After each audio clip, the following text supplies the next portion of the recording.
Hi friends. ఈరోజు మన ఏపీలో గవర్నమెంట్ ఐటీఐ కానీ ప్రైవేట్ ఐటీఐ కానీలో మనకి మిగిలిపోయిన సీట్లు సెకండ్ ఫేజ్ కూడా మనకి నిన్నటితో ముగి ఉన్నది.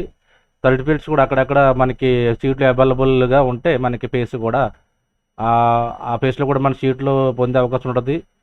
ఎలక్ట్రికల్ అండ్ అది పెట్టర్ తర్వాత మొదలైన వాటిలో మనకి ట్రేడ్లో ఆయా కాలేజీలో మనం సంప్రదించినట్లయితే వాళ్ళకి సీట్లు ఉన్నాయో లేదో మనకి చెబుతారు. అదేవిధంగా మనకి వెంటనే విడుదలైన తర్వాత ఇక్కడ applying for the student registration ఉంటుంది. ఇక్కడ రిజిస్ట్రేషన్ ఎక్కితే మనకి అప్లై ప్రాసెస్ వస్తుంది. ఇది ఇంటర్ఫేస్ ఎలా ఉంటుంది ఫ్రెండ్స్.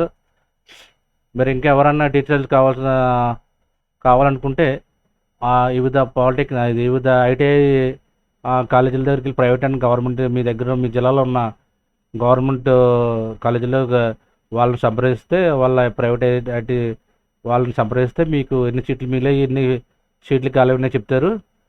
కాబట్టి మీరు 2026 అడ్మిషన్స్ త్వరగా మీరు పొందండి.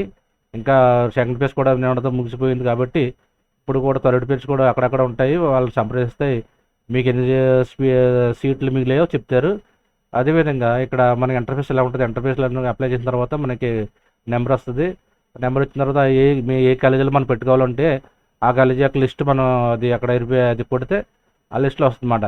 కాబట్టి ఫ్రెండ్స్, మిగిలిన సీట్లు కూడా మీకు అవైలబుల్గా ఉంటాయి. మర్చిపోకండి, మీరు ఆ యొక్క ఐటీఐలో అడ్మిషన్ తీసుకోండి. అలాగే దీనివల్ల మనకి అది రైల్వేలో కూడా వివిధ గవర్నమెంట్ సెక్టర్లో కూడా మనకి ఎన్నో అవకాశాలు కలిగి ఉంటాయి. కాబట్టి మన యొక్క ఇలాంటి ఇన్ఫర్మేషన్ కావాలంటే మన యొక్క ఛానల్ సబ్స్క్రైబ్ చేసుకోండి. నేను చేసే వీడియోలు మీకు నోటిఫికేషన్లు వస్తాయి. కాబట్టి మర్చిపోయి ఐటీఐ కూడా రిజల్ట్ కూడా నేను ఇది గ్రూప్లో పెట్టాను, వాళ్ళు కూడా చూసుకోండి friends. Thank you very much. మర్చిపోకండి.